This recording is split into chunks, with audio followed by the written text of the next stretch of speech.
दोपहर का समय था। कड़कती धूप में राजा शिकार के लिए जंगल में आगे बढ़ रहा था। काफी देर तक शिकार न मिला और कड़कती धूप के कारण राजा का प्यास से बुरा हाल हो गया। कितनी जोरों से धूप है और शिकार भी नहीं मिला। मेरा तो प्यास से गला सूखा जा रहा है। मुझे पानी की तलाश करनी होगी, नहीं तो प्यास की वजह से मेरा यही दम घुट जाएगा।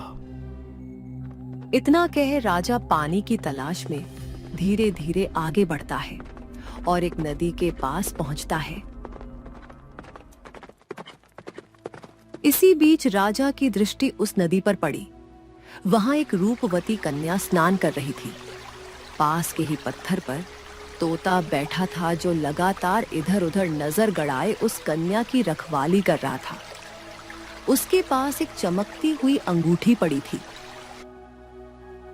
तभी राजा घोड़े से उतरकर पेड़ों के पीछे से झांकता है और पहली बार कन्या को देखता है। वह स्तब्ध रह जाता है। हे देवताओं, ये कौन सी अप्सरा है? ऐसा सौंदर्य तो मैंने आज तक नहीं देखा। मेरा हृदय तो इसी सरनिश का हो गया है।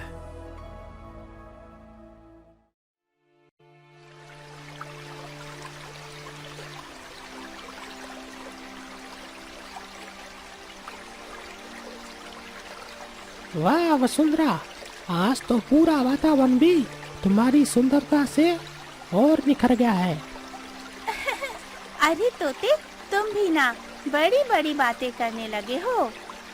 सच कह रहा हूँ, तुम्हारी सुंदरता तो कमल से भी कोमल है। तोते, अब और मत बढ़ा चढ़ा कर कहो, मैं तो साधारण कन्या ही हूँ। नहीं वसुंधरा, तुम साधारण नहीं हो। देखो अपने आप को, तुम्हारी ये सुंदरता अद्भुत है। राजा पेड़ के पीछे छिपकर उन्हें देख रहा था। वसुंधरा, जल्दी स्नान पूरा कर लो, कहीं कोई आ ना जाए। अरे तू भी ना हर समय चौकसी करता रहता है। ये जंगल है, यहाँ कौन आएगा? तभी राजा का घोड़ा आवाज करता है। कोई है, कोई है यहाँ पास में। तभी कन्या अपने वस्त्र पहन लेती है और नदी से बाहर आती है। कौन आया है वहाँ? तभी राजा आगे बढ़ता है, हाथ जोड़कर आदर से बोलता है। क्षमा करें देवी, मेरा कोई अनुसूचित इरादा नहीं था। मैं इस वन का राजा हूँ। आपकी सुंदरता ने मुझे रोक लिया। आपका रूप देखकर ऐसा लगता है मानो स्वयं सरस्वती नदी से बाहर आ खड़ी हुई है। दूर रहो हे राजा, मेरी वसुंधरा को स्नान करते हुए तुम छुप छुप कर देख रहे थे और अब तुम मेरी वसुंधरा को परेशान करने के लिए आ गई।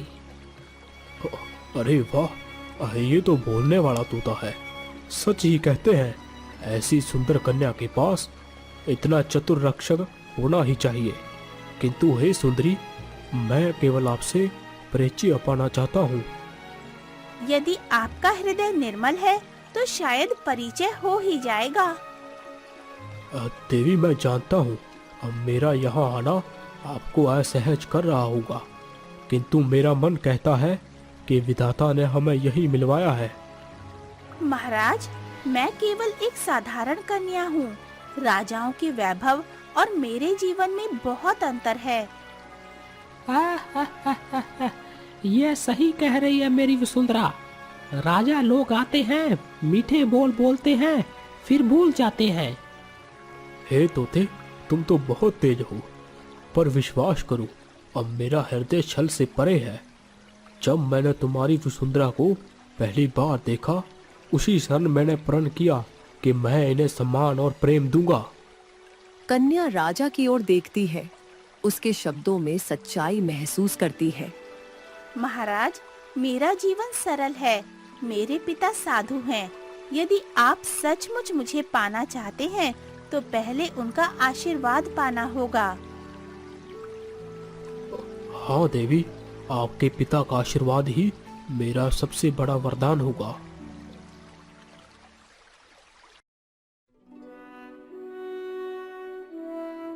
वसुंधरा अब महल की रानी बन चुकी थी और वह तोता भी अब उनके साथ महल में रहता और रानी वसुंधरा की देखभाल करता।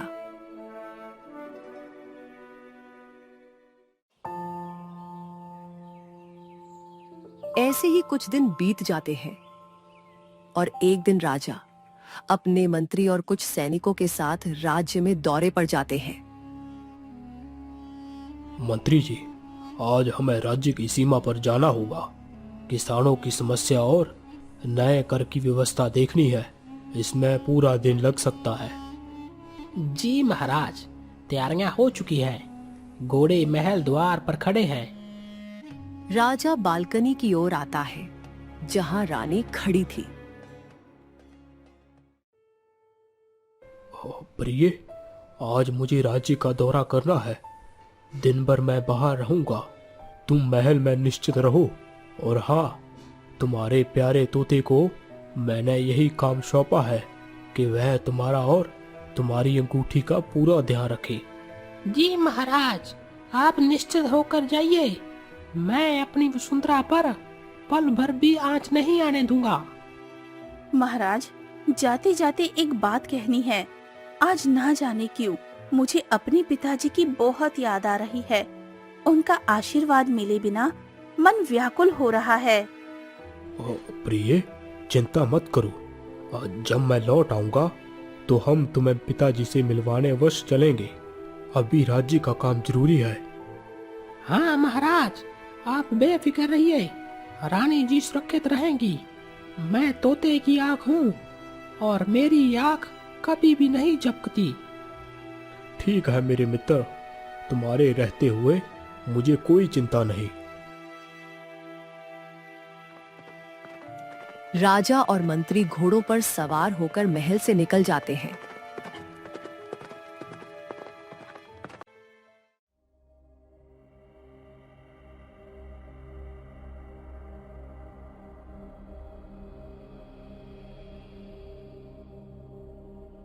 रानी जी, आप इतनी उदास क्यों हैं? अभी तो महाराज थोड़ी देर के लिए बाहर गए हैं। नहीं तोते, ये उदासी महाराज की वजह से नहीं है।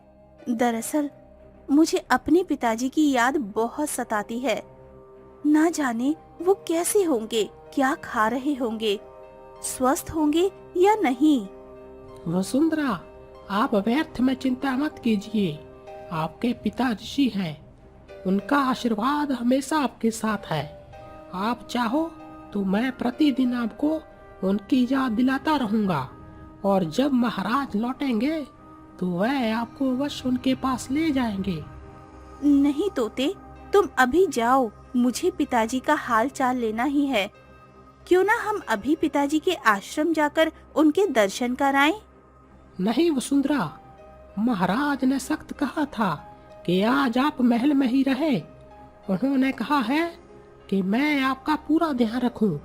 बाहर जाना खतरनाक है।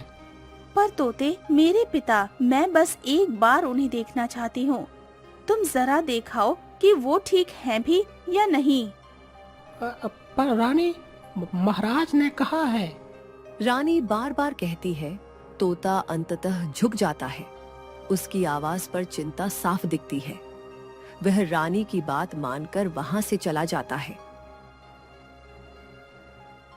इसके बाद रानी हर रोज की तरह अंगूठी को उतारकर कक्ष में रख देती है और खुद नहाने के लिए चली जाती है। इतने में ही तोता वापस आता है और अंगूठी को अपनी चोंच में उठाकर वहां से ले जाता है। रानी स्नानागार से बाहर आती है और उस स्थान को देखती है।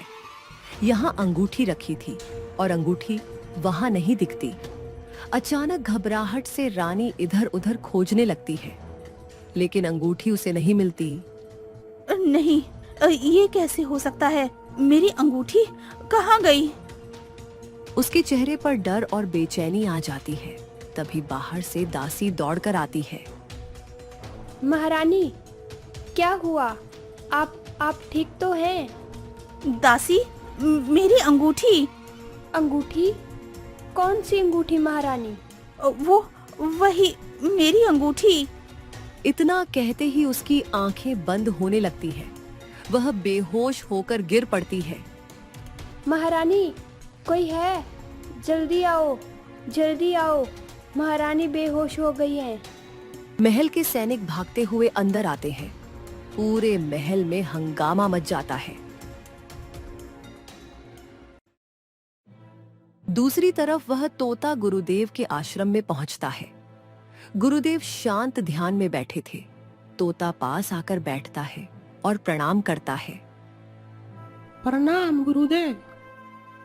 गुरुदेव धीरे धीरे अपनी आंखें खोलते हैं। उनकी आंखों में अचानक चिंता झलक उठती है। तोता, तुम यहाँ? हाँ गुरुदेव, मुझे आपकी पुत्री ने राजमहल से आपके पास भेजा है। राजा महाराज राज्य के कार्य हेतु दौरे पर निकले हैं, परंतु महारानी को आपकी बहुत याद आ रही थी। वह आपकी कुशलता जानना चाहती थी, इसी कारण उन्होंने मुझे यहाँ भेजा। तोता, तू महारानी को छोड़कर यहाँ कैसे आ गया? क्या तुझे पता नहीं, वह अंगूठी ही उनकी जीवन रेखा है। पता नहीं क्यों मुझे मन में अशुभ संकेत मिल रहा है, जैसे कोई अनर्थ घट चुका है। गुरुदेव, मैं महारानी को अकेला नहीं छोड़ना चाहता था, परंतु उन्होंने बहुत आग्रह किया। उन्होंने कहा, मुझे पिता की चिंता हो रही है, जाओ उनका हाल लेकर आओ, इसीलिए मुझे आना पड़ा। मूर्ख तोते, तूने मेरी पुत्री को अकेला क्यों छोड़ा?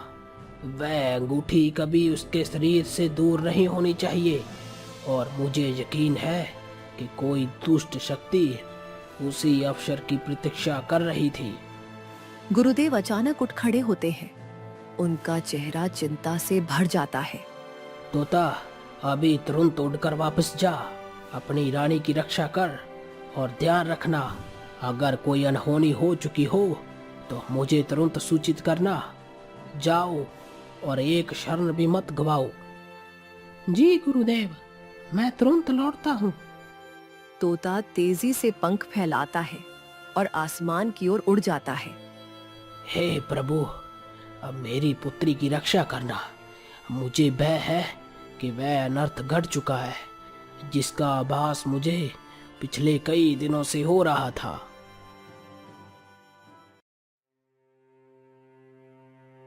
रानी बिस्तर पर पड़ी हुई थी। तभी उड़ता हुआ तोता महल में प्रवेश करता है और रानी को देखकर व्याकुल हो जाता है। वसुंधरा, ये क्या हो गया? बताओ, मेरी रानी के साथ क्या हुआ? ये हाल कैसे हुआ? तोते, महारानी की अंगूठी कहीं गुम हो गई है। सारा महल छान डाला, हर जगह ढूंढा, मगर अंगूठी का कहीं पता नहीं चला, और उसी पल से उनकी सांसें धीमी पड़ गई। इतने में राजा विक्रम महल में प्रवेश करते हैं। वे अपनी रानी को बिस्तर पर देखकर चीख उठते हैं। वसुंधरा, ये क्या हो गया? ये क्या हो गया मेरी प्राण प्यारी को? हे विधाता, मैं किस मुंह से जीऊंगा अब? वे आंसू पोंछते हुए अचानक तोते की ओर देखते हैं। तोते, कहाँ थे तुम? तुम्हें मैंने अपनी रानी की रक्षा का भार सौंपा था। तुम कहाँ थे, बताओ। महाराज, मुझे क्षमा कर दे। महारानी ने स्वयं मुझे उनके पिता का हाल पूछने भेजा था। मैंने बहुत समझाया। महाराज ने कहा है मैं आपको अकेला ना छोड़ूं, लेकिन महारानी जिद पर अड़ी रही। आंखों में आंसू थे। उनकी जिद के आगे मैं हार गया। तोते, मैंने तुमसे कहा था ना, तेरी जरा सी चूक ने मेरी प्राण प्रिय को मौत के मुंह में पहुंचा दिया। महाराज, मुझे दंड दें, पर कृपया कर गुरुदेव को तुरंत सूचना भेजिए। अब सिर्फ वही इस संकट का हल बता सकते हैं।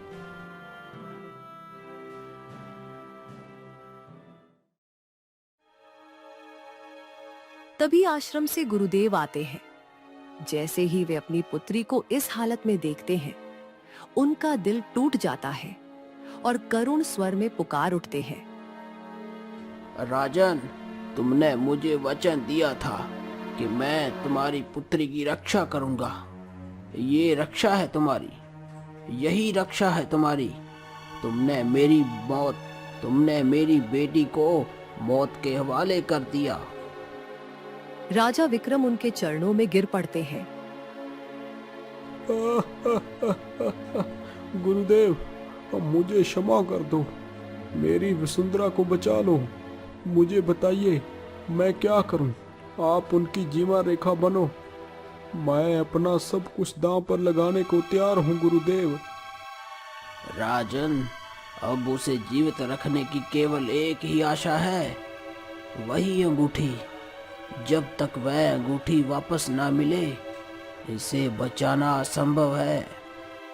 राजा विक्रम तुरंत उठ खड़े होते हैं और अपने मंत्री को पुकारते हैं।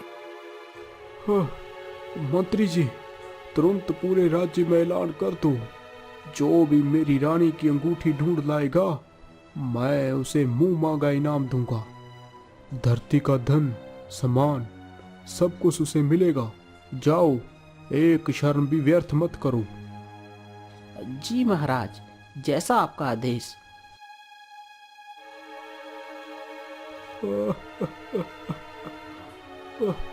वसुंधरा, मैं तुम्हें मरने नहीं दूंगा।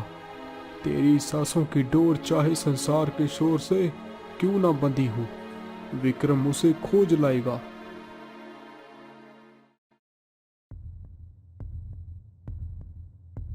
सुनो सुनो सुनो, राजा का आदेश है, जो भी रानी की खोई हुई अंगूठी ढूंढ कर लाएगा, उसे राजा महाराज अपने हाथ से मुंह मांगा इनाम देंगे। रानी का प्राण उसी अंगूठी पर टिका है। घर घर और खलिहान खलिहान तक यह खबर पहुंचा दो।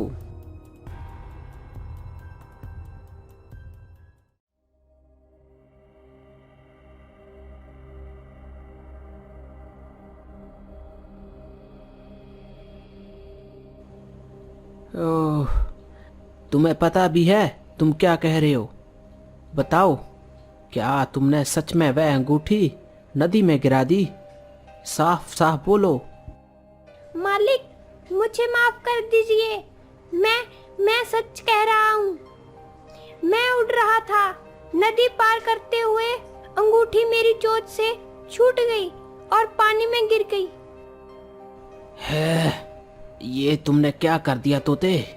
हम कितनी रातें उस अंगूठी के लिए जिए, हमने खुद को भूखा रखा, सारी योजना तेरे भरोसे रखी, और अब तू कहता है छूट गई।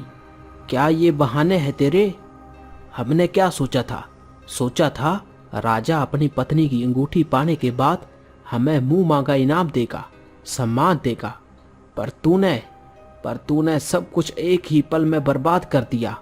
सोच अब क्या होगा अगर राजा को पता चल गया तो वह हमें जिंदा दफन कर देगा। मालिक, मैं वचन देता हूँ, नदी पर जाऊंगा, कुछ भी कर लूंगा। मैं अंगूठी वापस लाने की कोशिश करूंगा। अब कैसी कोशिश? अब तुम वह अंगूठी नदी से कैसे वापस कर पाएगा? तू अब इस पिंजरे में रहेगा, भूखा प्यासा, ताकि तू समझ सके जिम्मेदारी क्या होती है। तब तक तेरा जेल जैसा जीवन रहेगा। वह तोते की गर्दन पकड़कर उसे छोटे लोहे के पिंजरे में धकेल देता है। तोता चीखता खुहरता पर सैनिक पिंजरे का दरवाजा जकड़ देता है। मालिक, दया करो, मैं फिर से ढूंढ लाऊंगा, मैं फिर से कोशिश करूंगा। बोलना बंद कर। अगर तूने सच में मेरी उम्मीदों को पूरा किया होता तो हम क्या से क्या बन जाते। अब सड़ इस पिंजरे में। सैनिक तोते को पिंजरे में बंद कर झोपड़ी से बाहर चला जाता है।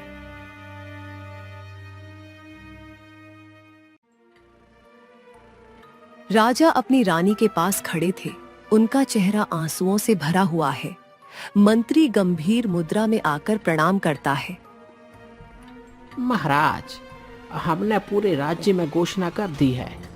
हर गांव, हर नगर तक संदेश पहुंचा चुके हैं, परंतु अब तक अंगूठी का कोई भी पता नहीं चल सका। मंत्री, रानी का प्राण उसी अंगूठी पर टिका है। कुछ भी करो, महल के आसपास की हर गली, हर कोना कोना छान मारो। मैं देरी बर्दाश्त नहीं कर सकता। वसुंधरा, आपकी ये हालत देखी नहीं जाती। मैं कसम खाता हूँ, उस अंगूठी को ढूंढ निकालूंगा, चाहे मेरी जान ही क्यों ना चली जाए। तोता अपने पंख फैलाकर उड़ जाता है। कई जगह खोजता है, महल के पास, बगीचे में, गांव की गलियों में, पर कुछ नहीं मिलता। थका हारा तोता अंत में नदी किनारे आकर बैठता है। नदी के पास पहले से एक और घायल तोता बैठा था। उसके पंखों से खून टपक रहा था। वह जख्मी हालत में भी कुछ खोज रहा था। रानी का तोता उसे देखता है और धीरे से उसके पास जाता है। क्या तुम रानी साहिबा के तोते हो? हाँ, मैं ही हूँ, लेकिन तुम कौन हो और तुम्हारी ये हालत? जख्मी तोता भारी सांस लेते हुए पूरी घटना बताता है। कैसे सैनिक ने अंगूठी चुराने का षड्यंत्र रचा, कैसे उसे डराकर पिंजरे में डाला और कैसे अंगूठी नदी में गिर गई। रानी का तोता ध्यान से सब सुनता है। तो ये सब उस सैनिक का किया धरा था। वही असली दोषी है जिसने मेरी वसुंधरा को इस हालत में पहुंचा दिया। उसे तो महाराज के सामने अवश्य सजा मिलेगी, लेकिन पहले हमें अंगूठी चाहिए। मेरी वसुंधरा को बचाना है। बताओ, क्या वह अंगूठी इसी नदी में गिरी थी? हाँ, यही इसी जगह। दोनों तोते उड़कर नदी के ऊपर नीचे तलाशते हैं, पर कोई चमक दिखाई नहीं देती। थक हार कर दोनों जमीन पर उतर आते हैं। अगर वह अंगूठी सचमुच इसी नदी में गिरी होती तो नदी में कहीं ना कहीं तेज रोशनी चमकती रहती, लेकिन देखो, यहाँ तो कुछ भी नहीं है। शायद अंगूठी नदी के तेज बहाव में कहीं दूर बह गई होगी। पास में ही एक बड़े पेड़ पर चिड़िया अपने घोंसले में बैठी उनकी बातें सुन रही थी। अचानक वह बोल उठती है। क्या तुम लोग उस चमकने वाली वस्तु को ढूंढ रहे हो? हाँ चिड़िया बहन, तुम्हें उस अंगूठी के बारे में कुछ पता है? हाँ, मैंने अपनी आँखों से देखा था। वो अंगूठी इस नदी में गिरी तो पहले बहुत तेज चमक रही थी, पर अचानक वो चमक बुझ गई, जैसे किसी ने उसे निगल लिया हो। मुझे लगा कोई नदी की मछली, कोई अदृश्य प्राणी उस अंगूठी को अपने साथ ले गया है। रुको, मुझे याद आया। उसी दिन जब अंगूठी गिरी थी, यहाँ एक मछुआरा आया था। वह अपनी नाव में बैठकर जाल डाल रहा था। शायद अंगूठी उसी के पास हो। क्या सच में? चिड़िया बहन, अगर ऐसा है तो उम्मीद की एक किरण बाकी है। बताओ, वह मछुआरा कहाँ मिलेगा? वो अक्सर नदी के उस पार जंगल के किनारे रहता है। उसका एक टूटा फूटा झोंपड़ा है, लेकिन सावधान रहना, वो चालाक है, लालची है। अगर उसे पता चल गया कि अंगूठी कितनी कीमती है, तो वो आसानी से लौटाएगा नहीं। तो फिर देर किस बात की? चलो, हमें उस मशवारे तक पहुंचना होगा। वही आखिरी उम्मीद है मेरी वसुंधरा को बचाने की।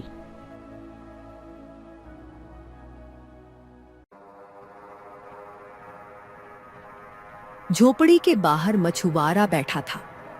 उसके हाथ में वही चमकती हुई अंगूठी थी। ये कैसी वस्तु है? सोने से भी ज्यादा चमकती है। ना गहनों जैसी, ना पत्थरों जैसी। ये चीज अगर किसी राजा के हाथ लग गई तो मैं तो माला माल हो जाऊंगा। तभी पेड़ पर बैठे तोते और चिड़िया सब देख लेते हैं। देखो, वही है वह अंगूठी, मेरी वसुंधरा की जीवन रेखा। लेकिन ये तो उसकी पकड़ में है।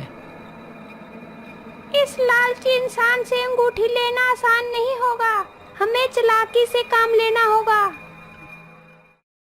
तोता उड़कर मछुआरे के पास जाता है और बोलता है, ओ मछुआरे, वह अंगूठी हमारी रानी वसुंधरा की है। तुरंत उसे हमें लौटा दो। यह तुम्हारे लिए खेल नहीं, किसी की जान का सवाल है। अरे वाह, बोलने वाला तोता। तो यह अंगूठी वाकया कोई मामूली चीज नहीं है। अब तो मैं पक्का यकीन कर गया हूँ कि इसके बदले मुझे खजाना मिलेगा। राजा से मिलकर सौदा करूँगा। जब तक मुझे सोना चांदी नहीं मिलेगा, यह अंगूठी मैं किसी को नहीं दूंगा। हाँ मछुआरे, तुम्हें इनाम मिल जाएगा। तुम इसे मुझे सौंप दो। मैं तुम्हें राजा से मुंह मांगा इनाम दिलवा दूंगा। अब जल्दी करो, देरी मत करो।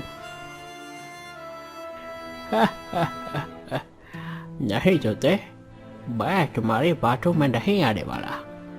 पहले मुझे इनाम चाहिए, फिर तुम्हें यह अंगूठी मिलेगी। अरे मूर्ख, वह अंगूठी सिर्फ गहना नहीं है, वह जीवन का आधार है। अगर देर हुई तो रानी के प्राण सांसें थम जाएंगी। क्या तुम निर्दोष का खून अपने सिर लेना चाहते हो? मुझे कुछ नहीं सुनना। मेरे पूर्वजों ने भूख गरीबी में जान दी। अब यही मौका है, मैं इसे हाथ से जाने नहीं दूंगा। तोता और चिड़िया चिंतित नजरों से मछुआरे को देखते हैं। अब देखना राजा मुझे कितना बड़ा इनाम देगा। यह छोटी सी चीज मेरी किस्मत बदल देगी। अगर इससे सीधा लड़ाई की तो यह आदमी अंगूठी छिपा देगा। हमें चाल से काम लेना होगा। तोता मधुर आवाज में बोलता है, ओ मछुआरे, तुम सच में बड़े भाग्यशाली हो। वह अंगूठी सिर्फ सोने चांदी की नहीं, बल्कि जादुई है। जिसने भी इसे पहना, उसके पास कभी भूख प्यास नहीं लगेगी और धन दौलत अपने आप आएगी। क्या सच में? मतलब अगर मैं इसे पहन लूं तो मुझे हमेशा सुख मिलेगा? हाँ बिल्कुल, लेकिन इसके असली असर को देखने के लिए तुम्हें अपनी उंगली में नहीं, बल्कि इसे अपने हाथों में पकड़कर नदी के पानी में डुबाना होगा। तभी यह अपनी शक्ति दिखाएगी। वाह, तो फिर देर किस बात की? मछुआरा जैसे ही अंगूठी को पानी की ओर ले जाता है तो तोता अचानक तेजी से झपट्टा मारकर उसकी हथेली से अंगूठी छीन लेता है। अरे अरे धोखा, तूने मुझे बेवकूफ बनाया तोते। मूर्ख, ये लालच ही तेरा सबसे बड़ा शत्रु है। ये अंगूठी किसी की जान बचाने के लिए है, बेचने या सौदा करने के लिए नहीं।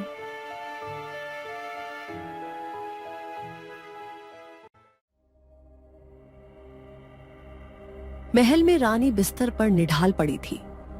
तभी तोता उड़ता हुआ आता है। उसकी चोंच में चमकती हुई अंगूठी थी।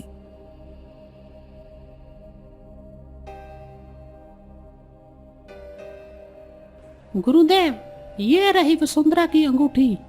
जल्दी कीजिए, इसकी जान इसी से बच सकती है। गुरुदेव मंत्रोच्चार करते हैं। अंगूठी को हल्के से रानी की उंगली पर रखकर कुछ मंत्र पढ़ते हैं।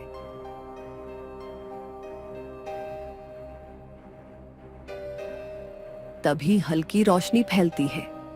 रानी की सांसें लौटने लगती है। पिताजी, बेटी, तू फिर से जीवन पा गई। अब तोता राजा की ओर देखता है और सच्चाई बताता है। महाराज, आपकी वसुंधरा की अंगूठी गुम नहीं बल्कि चोरी हुई थी।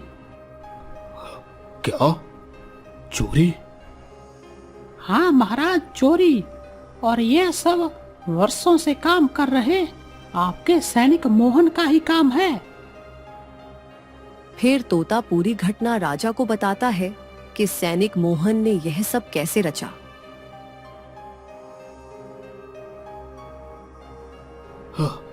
जाओ, उस विश्वास का सैनिक को पेश करो।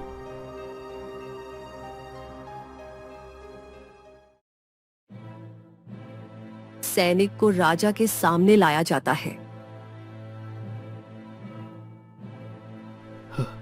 बोल, तूने ऐसा क्यों किया? अंगूठी क्यों चुराई?